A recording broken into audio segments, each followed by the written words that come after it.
Hello, today is September 14th, 2013.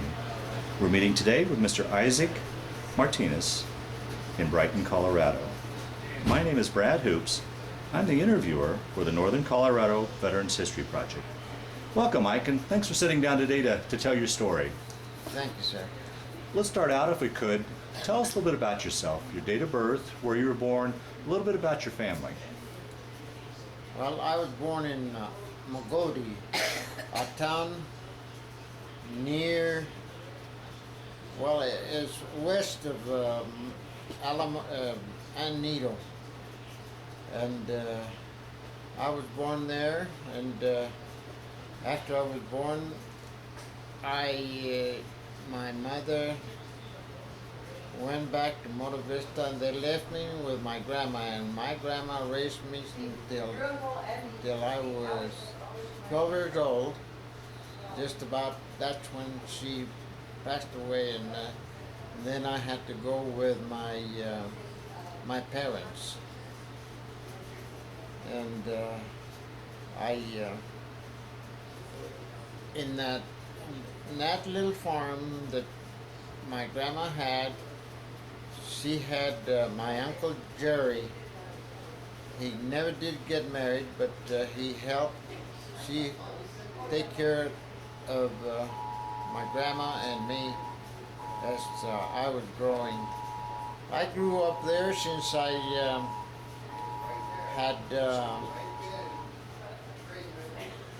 I went to school there. Since I went to school there. That was there in Monte Vista? No, that was in Mogote, where I was born. Okay. Uh-huh.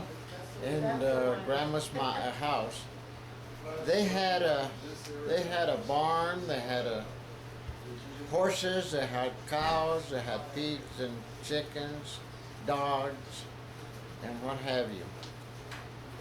And my Uncle Jerry, the one that stayed with my grandma, he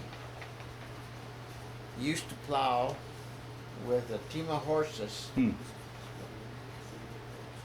And he used to plant wheat, very little potatoes, he used to very little beans, a little of everything. And he used to take me, after I grew up, till about when I was 8 years old. I used to take the cows out in the hills and feed them over there and bring them down at night. I was, and my Uncle Jerry, we burned wood.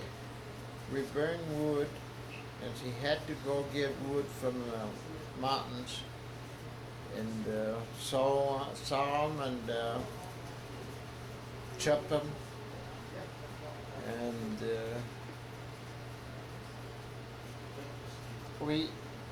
he in the evenings he used to milk cows. And in the mornings he also milked cows before they left. And then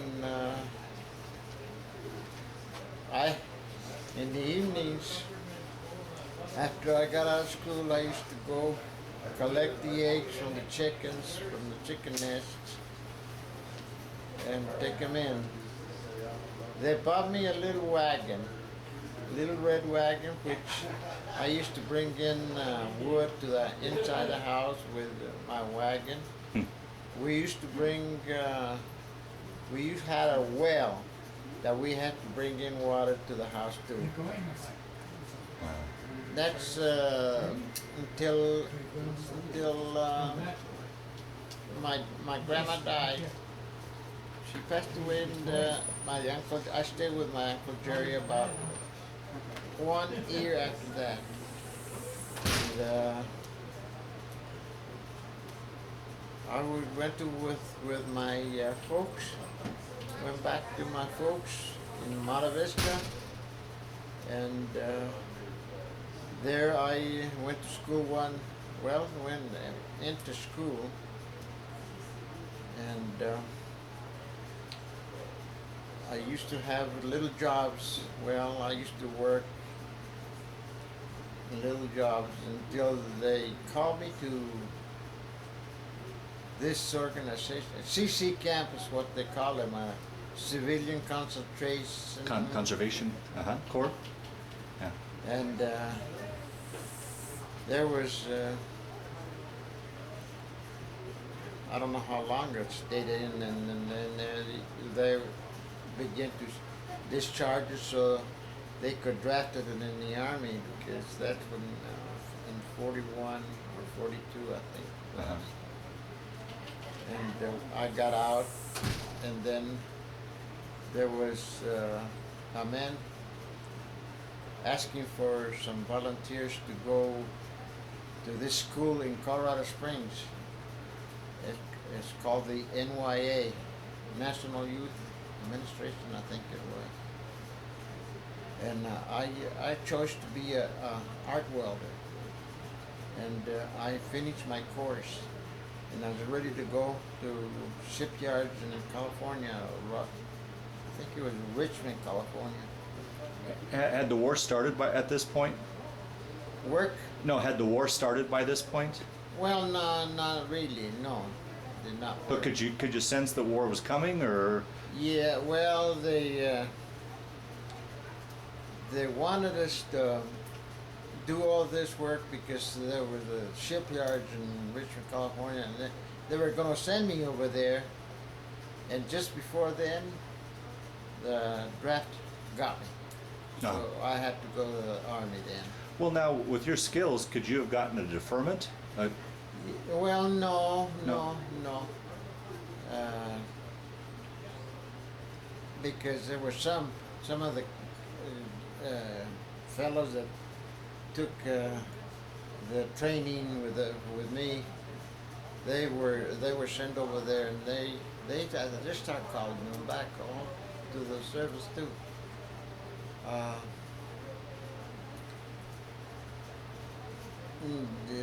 Let's see.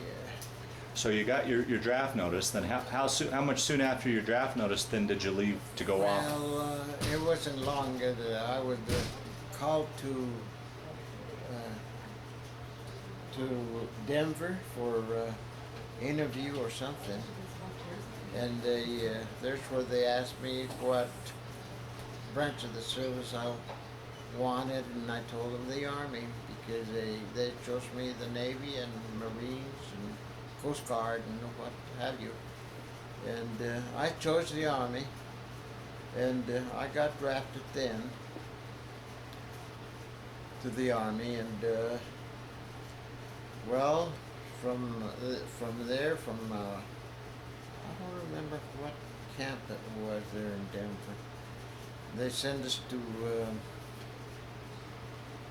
Fort Leavenworth, Kansas, and we were there until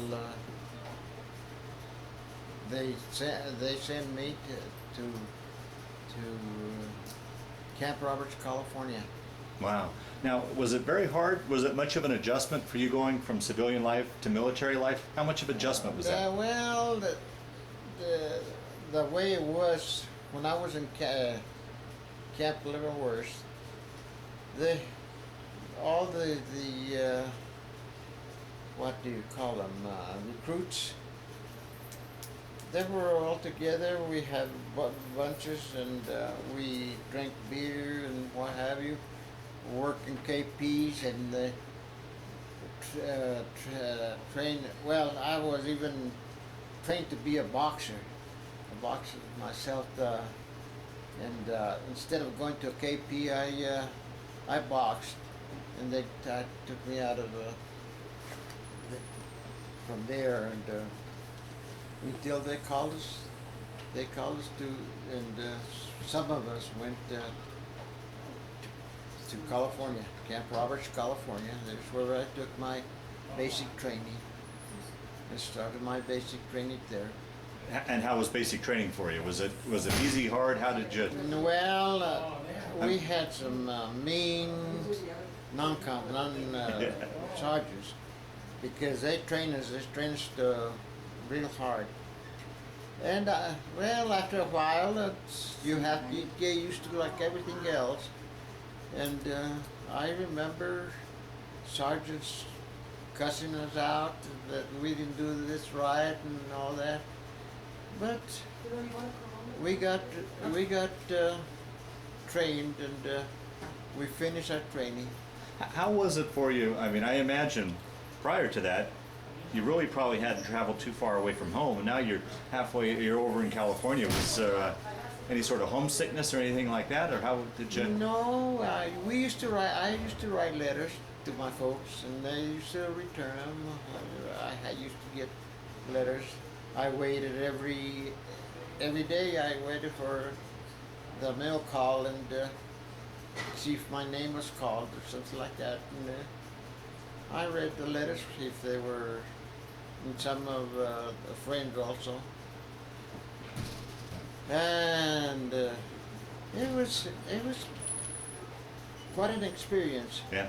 And I liked basic training because I learned a lot about. Well, we had to carry the M1 rifle, which was 9 pounds some ounces. I don't remember. And we trained with that, with like our baby. We had to sleep sometimes with it, and if we didn't do it right, but that was a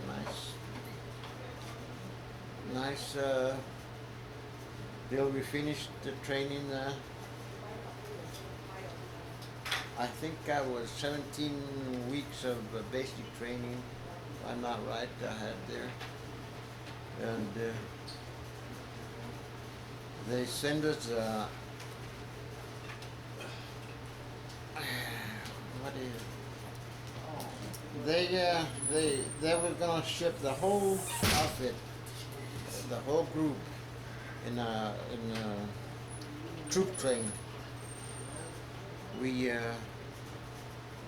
came from California to Arizona, and there in Texas, in Del Hart, Texas, they gave me a delaying route. Oh, okay. So, And I'd spend a week with my folks.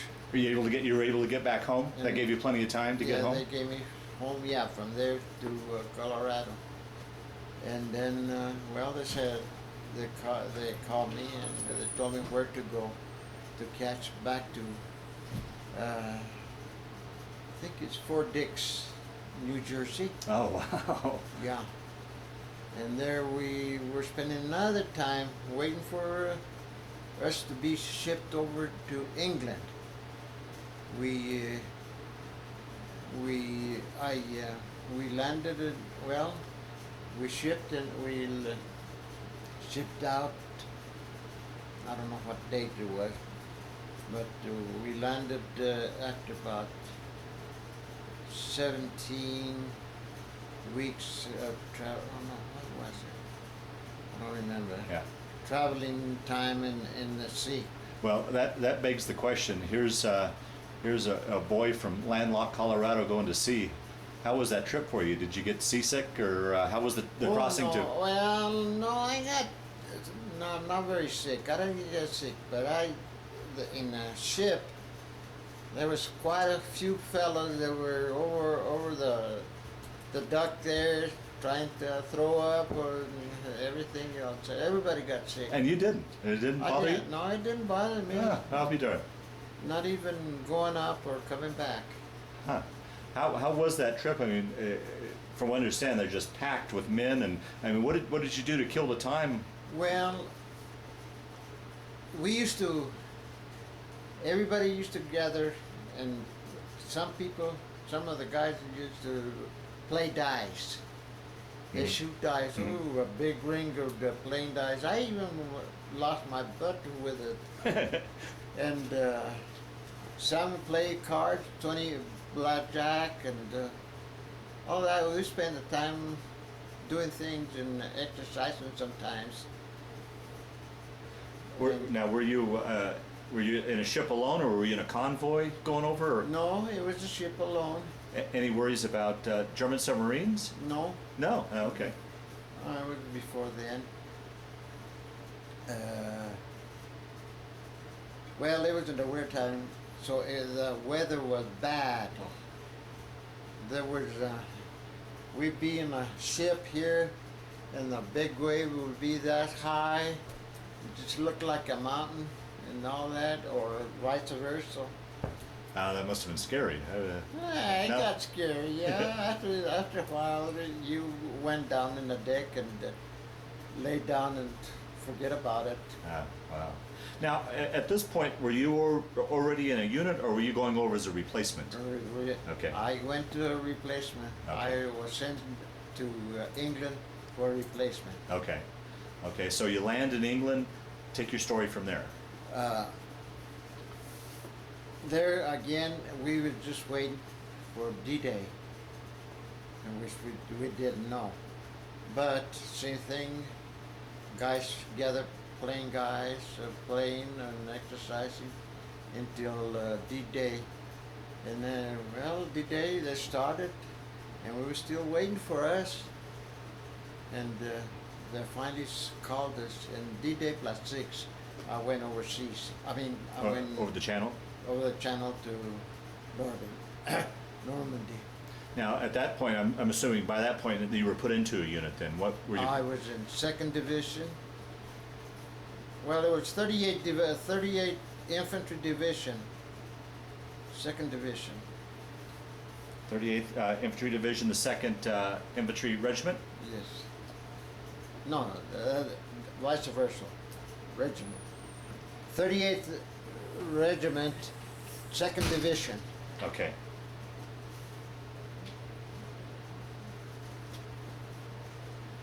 Yes, and well, after we were assigned in there, we were just fighting. We were in foxholes. So let me just back up a little bit. Did you take an LST across the channel? How'd you guys cross the channel? The flat. They had some boats. Some of those. Well, a whole. I don't know if it's a whole company in the ship, and we went to the shore. And there were. Can you describe what you saw when you landed? Was there still a lot of damage from the previous fighting? And well, yeah, it was. They took the I'd say the shore where they landed, and they were in well, there was France. In France, there was a Saint Lo name Saint Lo, and I think it was the 26th Division. I don't remember now. But we were from St. Lo. We were on the east side, on Hill 192, which I have that story. wow. So you went right into the fighting, and from Yes. once landing. Yeah, now, St. Lo was a tough battle, if I remember. Oh, the Germans and the Americans were back and forth trying to get that town, and finally we won, and they took off. The Germans after that they run and we had to conquer. I don't know what to say. It was same thing in Hill 192 with the 2nd Division. So we finally, they finally had them on a run. They had the Germans in a run, and they load us in boxcars.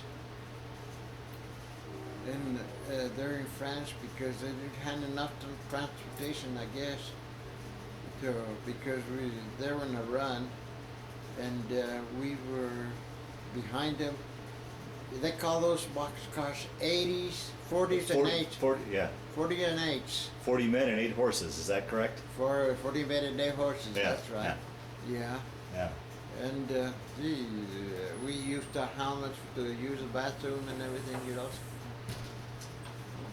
How long were you on the train? A few days. Oh. I don't know how many. I don't remember. But we got from Belgium to Belgium. We went through Belgium and into France, and we were in secret. Well, in between that time that we were on Hill 182, and I was in.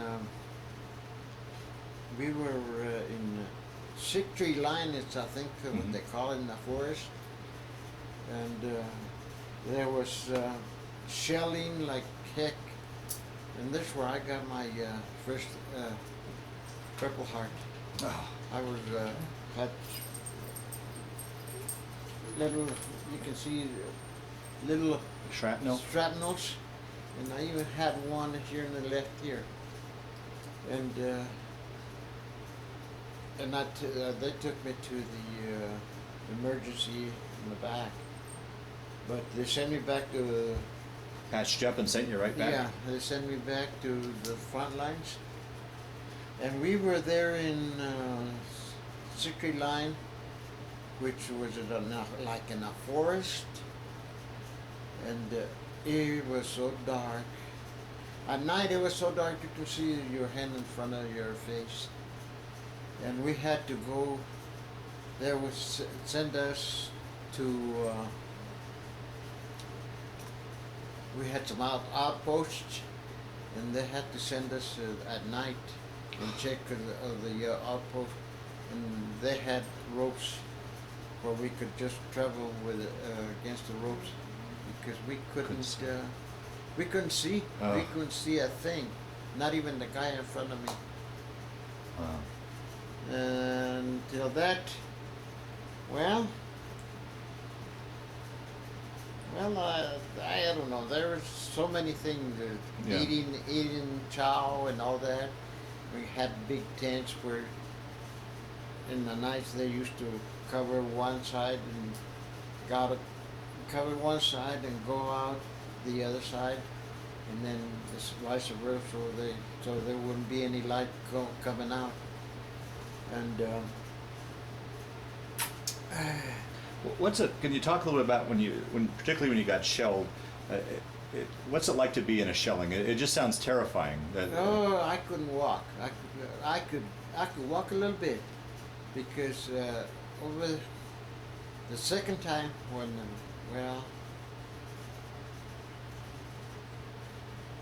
in the Battle of the Bulge, it was when Italy had told their troops that they would be in Paris by Christmas. Yeah.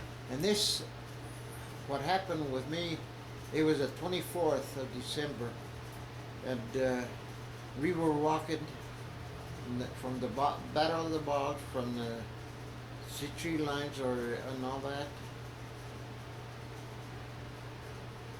We were in the middle of the road, and they started shelling that road, and that's where I got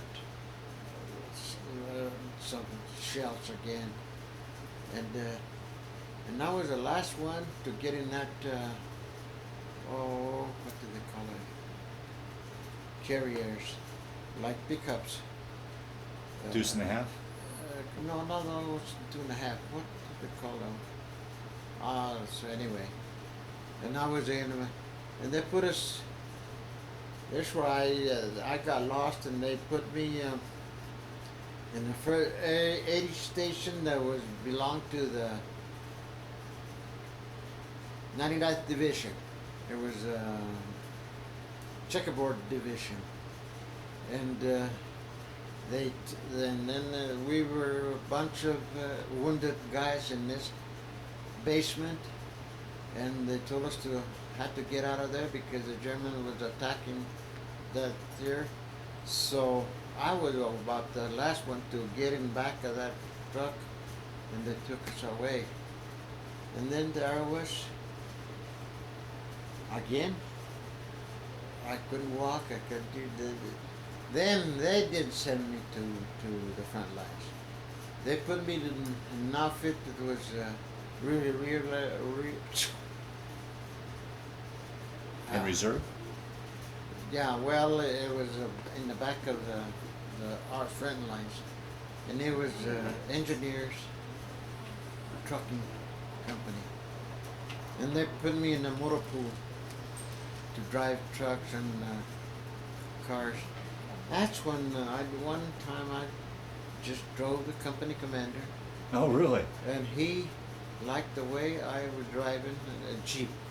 I drove a Jeep from there on up because I even had to take the Jeep to the barracks and put it by our barracks and see in case he wanted me fast deliver or something like that. Were you still with the 2nd Division? No, No? I wasn't with the 2nd Division. That was another outfit. That outfit, and even they had one of them German cars, the long ones, like that. And one time they told me to drive that. And what I did, well, you know how they put little posts around the driveway? I was taking half of the driveway. But I could refuse because they didn't let the officers drive vehicles overseas. And everybody had, they were trained to drive. So I want to back up a little bit, and then we'll go ahead. We'll talk a little bit about where you are now. But backing up to earlier, so you were at the Siegfried Line, and then when the Battle of the Bulge broke out, you guys were sent driving out away from the Battle of the Bulge. We were walking. We were walking away. That's when I got. And if I'm not mistaken, that was one of the coldest winters in Europe's history. What was it like being out in the elements? And were you properly clothed? Yeah, we had coats, we had everything packed. Very good. They had very warm. We were the best they could, warm us up and everything. But it was, like you say, winter. How is it? I mean, I look at your conditions. You're out in the cold elements. You were sleeping in holes. Foxholes. We sleep in foxholes. You weren't probably eating properly. You weren't sleeping. We had K rations, C rations, the rations, and once in a while, while we were eating there, kitchen will bring us some hot food in buckets, big buckets, and feed us a good meal, a good hot meal. But that was very often. Right. Well, the way I'm thinking, I mean, you've got all these things against you. You're out in the elements. You're sleeping in foxholes. You're not getting enough sleep. You're not eating properly. Hygiene wasn't very good. I mean, any one of those things would knock a man down. But you had all of those plus being in the thick of war. How do you think you made it through that time? Oh, Jesus, yeah, I know. It's funny that you could sleep good during the night, but sometimes early in the morning you have to get up and face the world. And one time, it happened in our outfit that there was a German officer and a German soldier. After we got up, and they they were captured. They're right there. Right. Yeah, they. The guys took the guns, P-38s or the Lugers, and knives and whatever they had, and send them back to the reservation, back to the front to the back, no, in the back to regiment, and find for the investigation, I guess for all that. And the times that you were in battle, I mean, prior to that, you had all this training for battle. Was the training you got anything like the actual battle? I mean, do you think you were prepared for battle? I think so. Yeah. I think so. Everybody knew what they were doing or were supposed to do, especially the non-coms and the non-commissioned officers and the officers also. They all knew what they were talking about, and that we had meetings, you know, in places, or they tell us what was going to go on or coming up or something like that. Mhm. And what's it? I mean, I've never been in the heat of battle. I'm just trying to understand what it must be like. It seems so unnatural to a place to be. I mean, what's going through your mind when you're being shot at? And, Well, you know, I mean, I know you're being shot out and all that, but you still have that feeling that you want to survive, and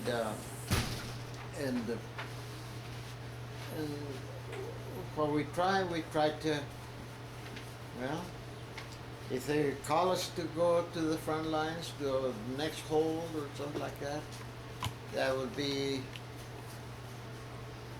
fine for them, you know. Okay, so let's move ahead then. So you got injured twice, and then after that second injury, then you were moved to the motor pool and drove for the commander. Take Yeah. your story from there. Then now you're transferred and. Well, I transferred there, and well, all I did was drive the company commander, the jeep, and he had one of the officers, first lieutenant, with him. He was the captain, and that was near Nepere,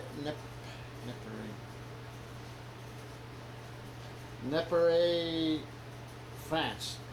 There was a general hospital there with tents, you know, and they had nurses and everything, and they had some dances and invited some of the officers over here, and I had to drive them to the dances or whatever they had over there, and that was nice. They treated me nice,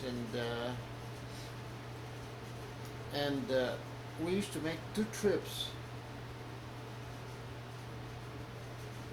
in 1 month, I think, to Paris, to the headquarters. From there, the headquarters over there, and there was a fellow from our outfit that was in Paris. He had a nice, well, he had beds in that one room. Wow.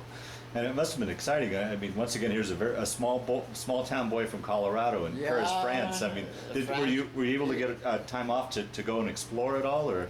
Well, I had time, yeah, because I could drive the jeep around, you know, while they were taking a meeting or something like that. And he showed me a lot of places where I could go to find me a girl. Yeah, he was a nice guy. He was from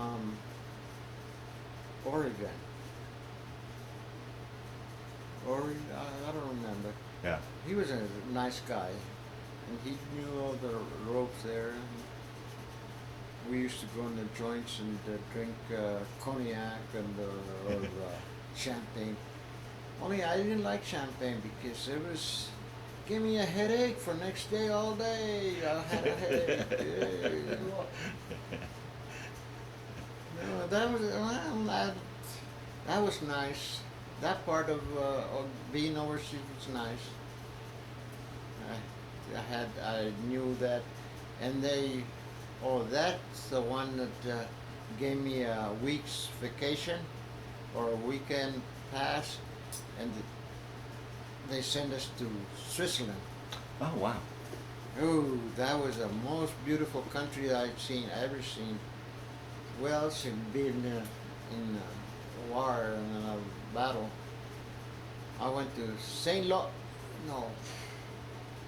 Saint Bernard, where that guy had skiddy tournaments there, I think it is. Saint Bernard. I don't remember the name now. That's fine. Anyway, but you know, you gave us some rooms, and they didn't have any blankets and it was in winter time. what they do, they have a big pillowcase, big pillowcase full of feathers, and that would throw over you, and that would keep you warm. Wow. That was an experience. Yeah. Did it make you a little homesick for Colorado? Did it remind you of Colorado? No. But then when we went back to Saint Bernard, is that the capital of Switzerland? Bern is. Bern, Yeah. Saint Bernard. I mean, they have water running in the gutters, and the guys that were smoking, they couldn't, didn't know what to do with their butts, and they just butt them up and put them in their pocket, so they wouldn't go down the drain. It was fun. Yeah. So from that point on, so you drove the commander through the rest of the war then? Yes. Finish up the war? Yeah, I was, well, they were discharging by points. Mm-hmm. And by the time it came out, 70, I came out on 79 points. And You had extra points with your Purple Hearts and such. yeah, everything, Uh-huh. yeah, with everything. And they sent me home. Now, had the war ended before you were sent home, or was it still going? Yeah, it was ended. Okay. Do you remember where you were when VE Day was announced? VE. Yeah, I was there with on France with that outfit. Was there quite a celebration there at the camp? And Yes. yeah. And in fact, I remember. No, I was going to say VJ Day also. Kind of glad because I think some of the guys got drunk and raising hell. So were you still in Europe when VJ Day was, or were you back in the States by VJ? I don't know. I think I was back in the. Let me see. I can't remember now. VJ Day. Yeah, that was in September or August of '45. I can't remember. That's now. fine. Yeah, that's fine. Yeah. Was it a relief when the war was over for you, knowing that Yeah, after you'd been through, you survived it? I was glad to have to leave France and go back to America, and I don't remember. I was smoking then. I think I bought 2 or 3 cartons of cigarettes because they were cheap in the boat. Nah, that's it. I think Yeah. they came And home. so you took the ship home, and once again, uneventful ship ride home, Yeah. and Well, yeah. From same, think we landed in the same place, Fort Dix, New Jersey. did you sail by the Statue of Liberty on the way in? Oh yeah, Yeah. well you could see it. Yeah. You could see the Statue of Liberty, and then they sent us 2 days off, and we went to New York. And once again, what was that like? I keep going back to this really small town boy, you know, in the New big York. city, you know. New York, it was on 42nd Street, Broadway. No. Anything, all they had was petty arcades, all that street down, and most of the soldiers were playing there. Penny arcades and drinking beer. Did you ever go into Jack Dempsey's restaurant? No. I heard, because he was from southern Colorado, I heard he always paid for the GI's meal if he went into his restaurant. Oh, yeah. Yeah. Yeah. So then from New York, then you took a train back west and Yeah. was discharged? Where'd Go you, home. where'd you get discharged? Fort Logan, Portland. Colorado, yeah. Yeah. And then went back to Yeah. Monte Vista? Back to Monte Vista, yeah.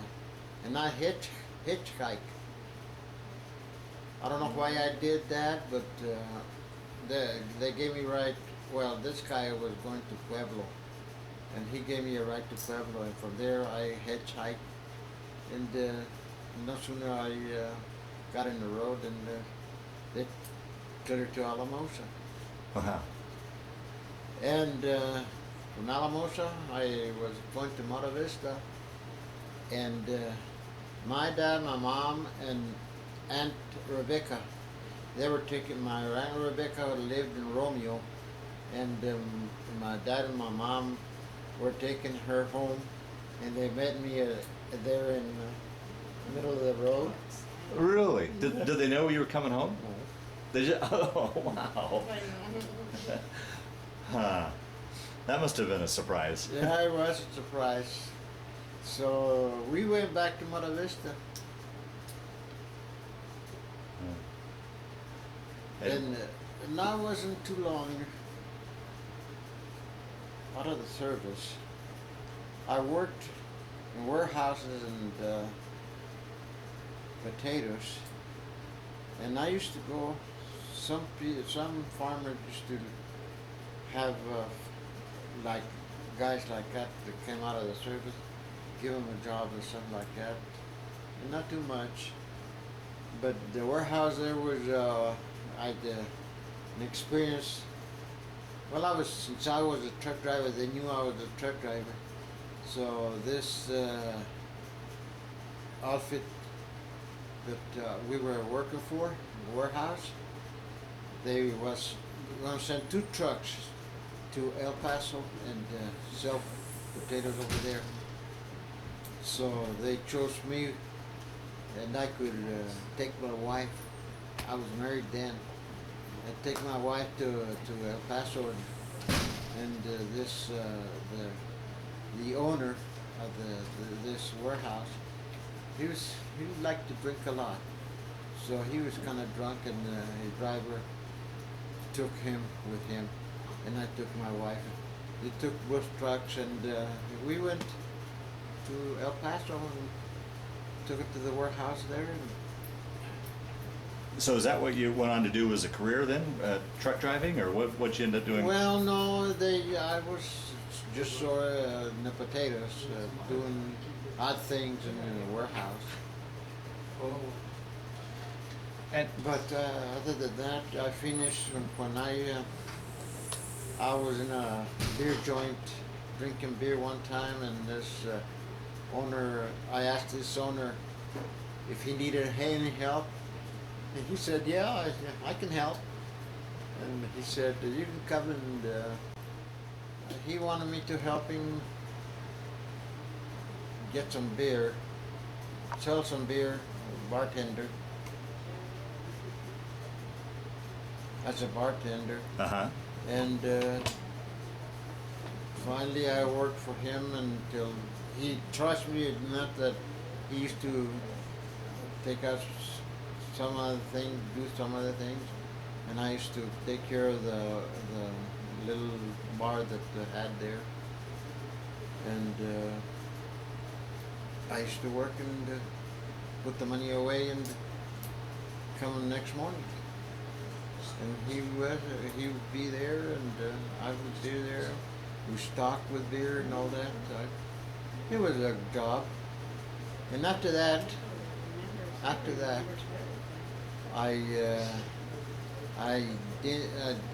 wanted to go back to have another job, and I called this fellow that was produce manager in Safeway.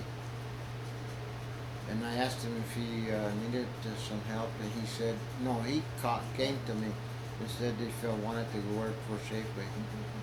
And I said, yeah.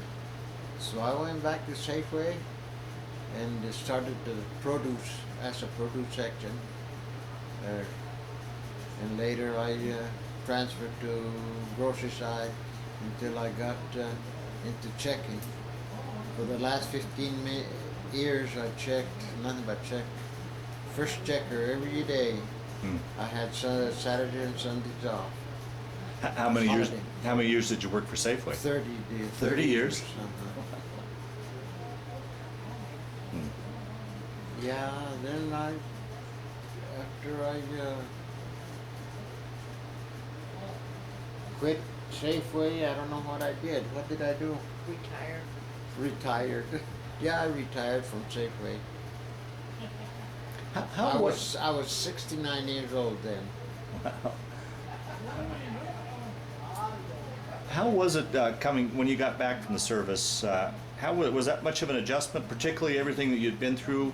Was it an adjustment going from military life back to civilian life, or did you adjust to that? It came in automatically. I mean, I used to do whatever. I used to have some buddies there, and we get together and do things like we used to did before.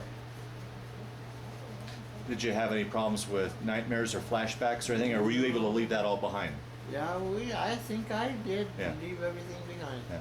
Once in a while, maybe I hear a boom. You know, it's shell shock, and but it went away. So you got out in December of '45.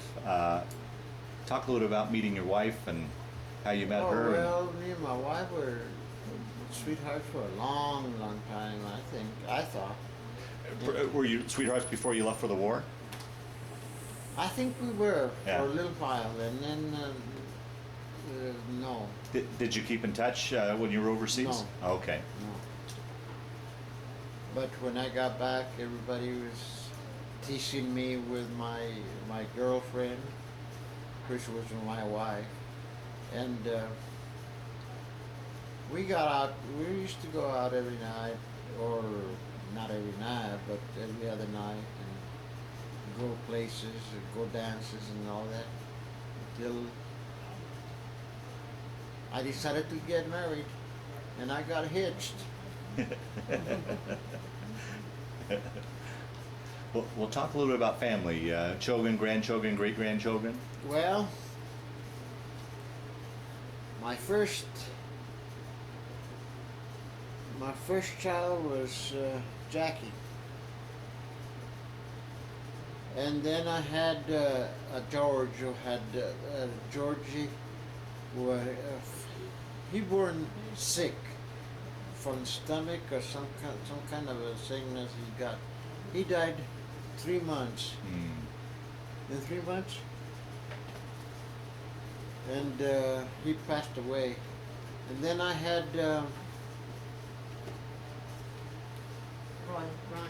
Ronnie, my boy, and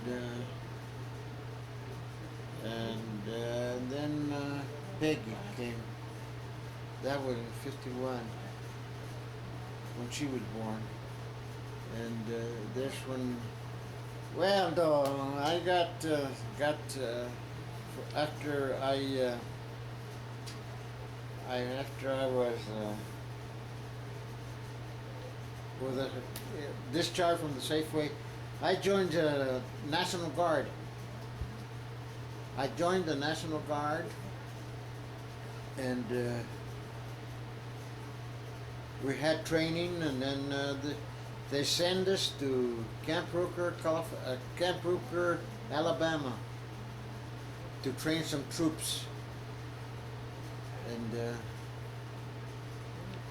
we trained so long there that they send us to Camp Wisconsin,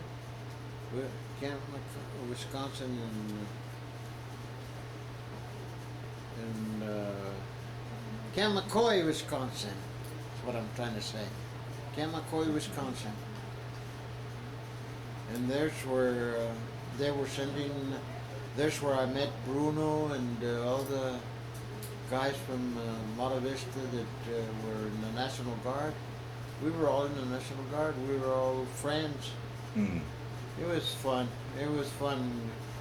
But I got discharged when my wife had Peggy, and they gave me a, what do you call that? Minimum assignment that you can get your discharge, and they gave me my discharge. So was this during the? Were you called up during the Korean War? Was this around the Korean War then? Yeah. Yeah. So there was a chance you could have been They were going to transfer me Yeah. to Korea, Oh boy. and they find out that I had my Peggy, and they gave me discharge because of that. Hmm. So, There was 4 brothers in the National Guard together.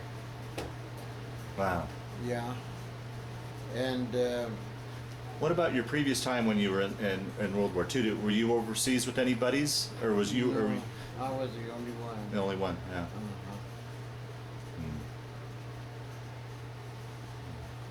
Here's him and his 4 brothers in the same unit. Okay.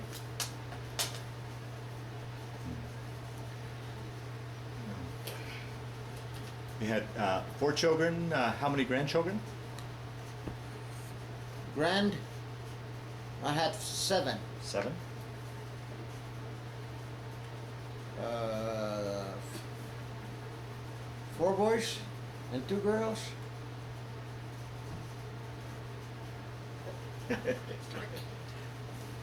It was Jamie, Melissa, Yeah. Oh. Jamie, Melissa, Lori, Glenn, Jason, Justin, I had Jamie, Lucas. Melissa, Luca, Justin, Jason, Lori and Glenn. Lori, and Glenn. 7 grandkids. Any great grandchildren? From them, I got 14 great grandkids.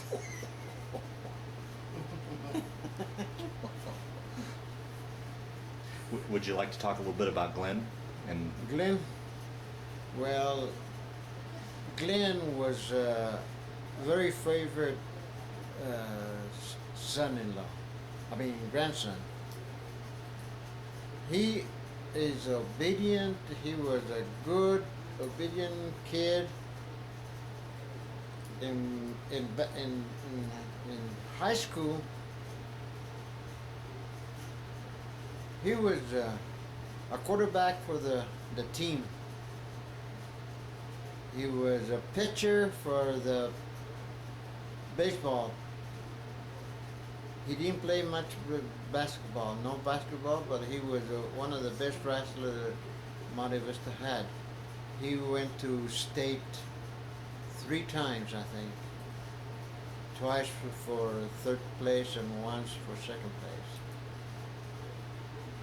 And after he went to college. He went to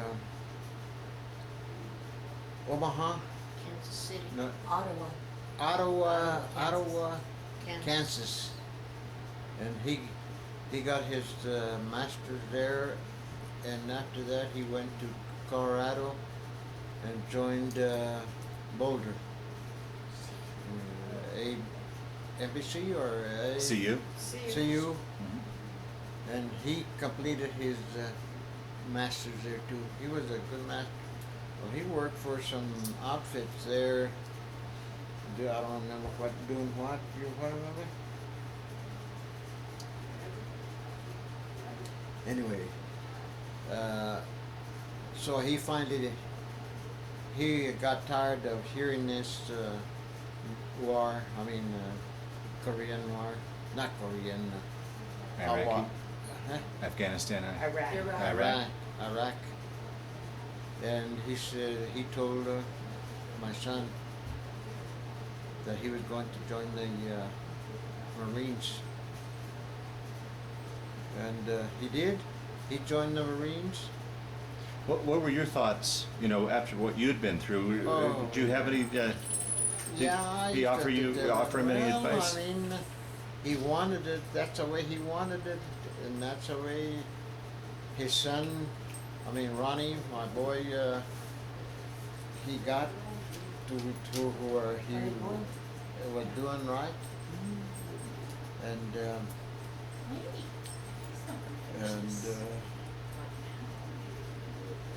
He was a pitcher in baseball in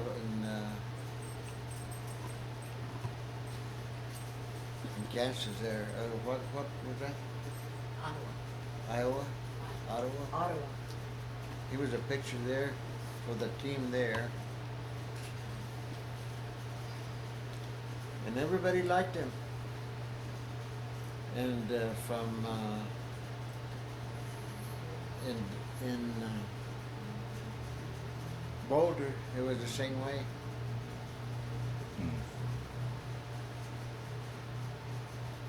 He had to, I don't know what got into his mind that he wanted to help clear this war. And he took the training. He got married while he was in the service. There, he met another Marine girl, and they got married, and lived there for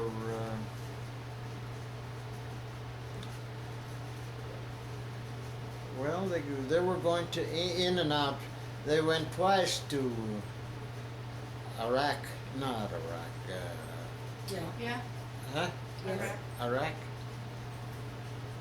And this second time he got killed. That's where he got killed. Can't imagine how hard that must have been. It was very hard. Yeah. But you should have seen that funeral. I don't think there was another funeral like that in Monte Vista. I don't think it has been. Another funeral. It had to have the funeral in the gym there in Monte. There were so many people. Well, yeah, the people were so much. They were even standing on the sidelines. How big that was, the funeral was. They were big, and they loaded him in a fire engine truck to carry him to the cemetery. And they had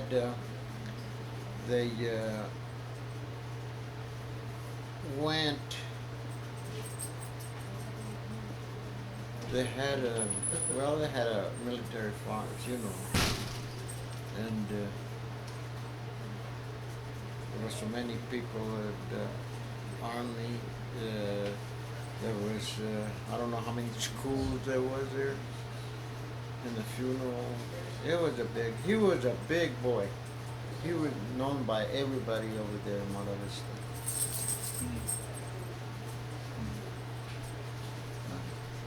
Well, Ike, we'll start to wind down this interview.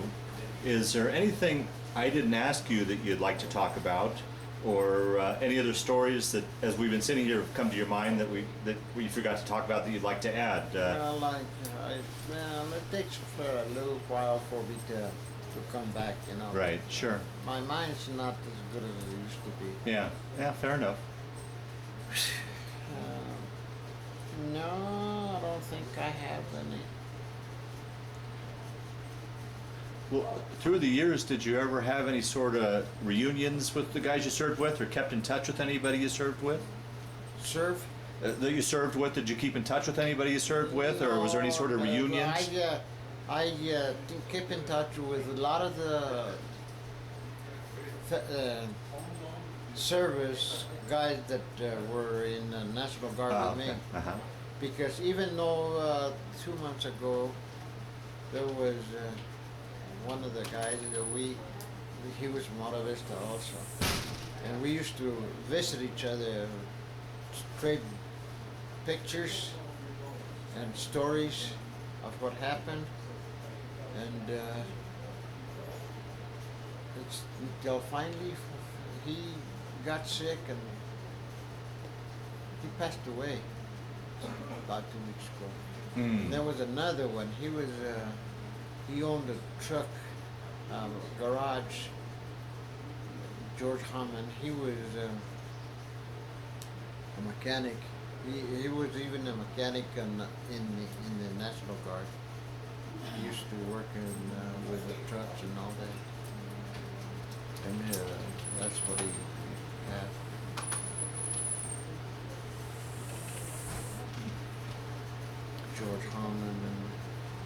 there's quite a few that have died already. You know, and it makes me wonder. God has been with me forever, I guess, and because I've seen all these guys die, and younger than I am, and all that. And here I am giving troubles.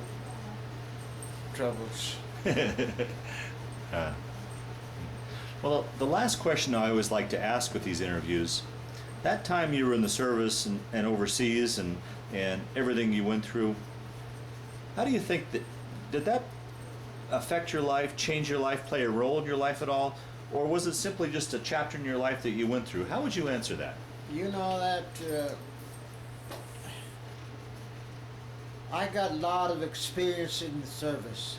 I'll tell you that for sure, because there's things that I learned in the service that I didn't know before, and I know now. And that's the way I feel about the service. I joined. I like the. I have said. I wish I would have joined the service again and completed at least 20 years, you know. But I got hitched, and that was it. Yeah. I didn't care for any more service. Fair enough. But that's the way I feel about the service.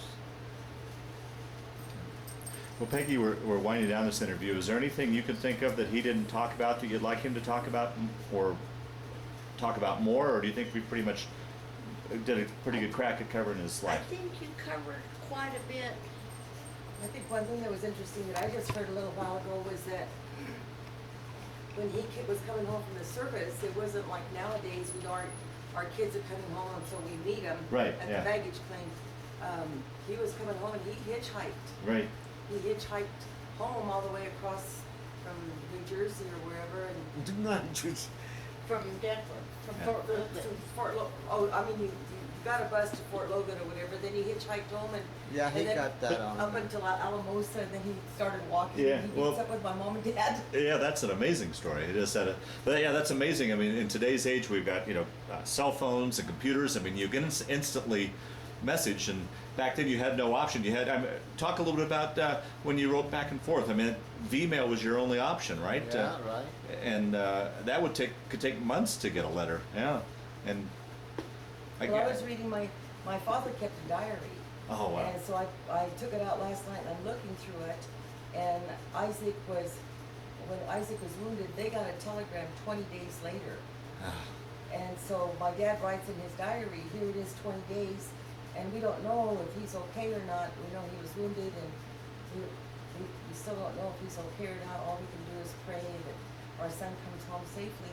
And he wasn't even 20 yet. It was the month before he was right. 20. And then 4 months later, 5 months later, he's wounded again, and they get another telegram, and 20 days, he was wounded December 17th, they got the telegram January 8th, and Amazing. Yeah. Well, if there's nothing else you could think of, we'll end this interview. I want to thank you for sitting down to tell your story today, Ike. But more importantly, I want to thank you for your service to our country. Thank you.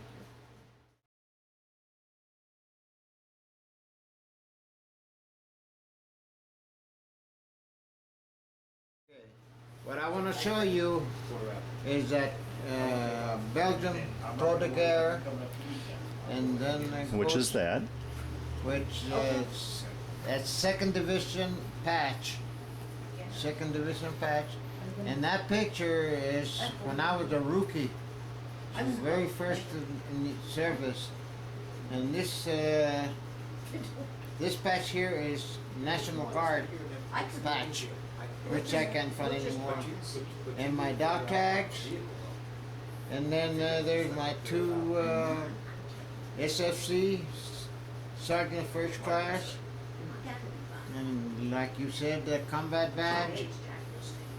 Combat Infantry Badge. Combat infantry badge, and the United States button, and the cross rifles, which means the infantry. Uh-huh. And that one, presidential, Presidential citation, your unit citation. the Purple Heart. I don't know. I can't tell you much. Yeah, about that's it. fine. Yeah. The Hershey bars. They call it Hershey bars. There's a time that you put it overseas. I think that was every 6 months. Is that Every correct? 6 months. Uh-huh. Yes. And this is the ears. And it sounds like you got expertship in your rifle and grenade. I'll call you when I get back. The rifle. This is the rifle, Uh-huh. and the other one is the carbine and the. And grenade, it looks like. grenades. Yeah. And I got one now. That's a truck driver. A driver. I don't know. I don't have. But I'm glad I called the sheriff's office before. Oh. Very good. These are my folks, my dad and my mom. They have been very wonderful people, but I don't have them anymore. I forgot to ask you, Ike, how many brothers and sisters were in the family? How many siblings did you have? Brothers and sisters, I have 5 brothers. I had 5 brothers and my sister. She was the only sister? Yeah. Oh, boy. This is a picture of the whole National Guard. It used to be from Monte Vista, Colorado. These are the non-coms, and standing are the officers. And this picture was taken in front of the post office in Monte Vista. This is my younger brother. This is me. That's Pancho, and that's Andrew. All together, you all served in the National Guard together. We all serve in the National Guard together. And that I know a lot of this other soldiers there. They were with me in the National Guard. Boy, Ike, this is a good then and now picture, huh? Mm-hmm.